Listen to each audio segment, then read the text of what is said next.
কে যেন তাকে বলছে, হে আল্লাহর দোস্ত, আপনি আল্লাহর রাস্তায় কুরবানি করুন। নবীর প্রতি স্বপ্নাদেশ ওহির সমতুল্য। তাই হযরত ইব্রাহিম আলাইহিস সালাম স্বপ্নে কুরবানির আদেশ পেয়ে অস্থির হয়ে উঠলেন। অনেক চিন্তা ভাবনা করে তিনি দুম্বা উট কুরবানি করে দিলেন। দ্বিতীয় রাতে তিনি আবার স্বপ্ন দেখলেন, একজন তাকে বলছেন, নবী আল্লাহর রাস্তায় কুরবানি করুন। এবারেও নবী 200 উট কুরবানি করলেন। অতঃপর তৃতীয় রাতেও তিনি একই স্বপ্ন দেখলেন।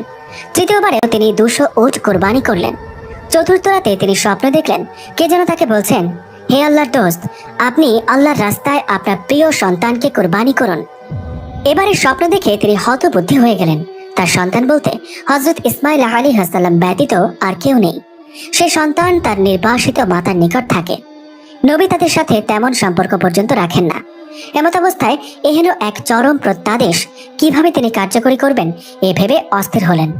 ভোরবেলা নবী সায়রা বিবির নিকট তার স্বপ্নের কথা আলোচনা করলেন।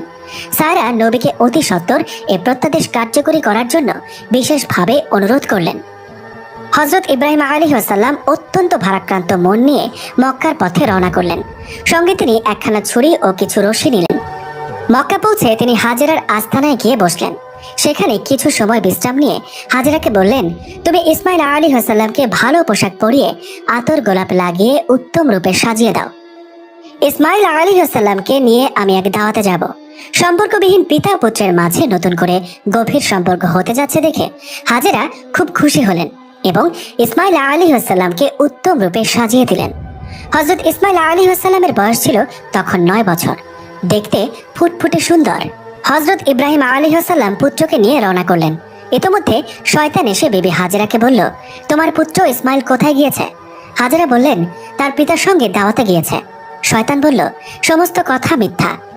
তোমার স্বামী পুত্রকে কুরবানি করার জন্য আল্লাহ তাআলার আদেশ পেয়েছেন। সেই মর্মে ইসমাইলকে কুরবানি করার জন্য এক নিভৃত স্থানে নিয়ে যাচ্ছে। বিবি হাজেরা মানুষের সুরতধারী শয়তানকে বললেন, যদি আল্লাহ তাআলা কুরবানির মাধ্যমে ইসমাইলকে কবুল করেন তবে আলহামদুলিল্লাহ, এতে আমার উদ্বিগ্ন হবার কোনো কারণ নেই। শয়তান যখন এখানে কোনো সুবিধা করে উঠতে পারল না, তখন হযরত ইব্রাহিম আলাইহিস সালামের নিকট গিয়ে পেছন থেকে ইসমাইল আলাইহিস সালামকে বলল, ইসমাইল তুমি কোথায় যাচ্ছ? ইসমাইল আলাইহিস সালাম বললেন, আমি পিতার সঙ্গে দাওয়াতে যাচ্ছি।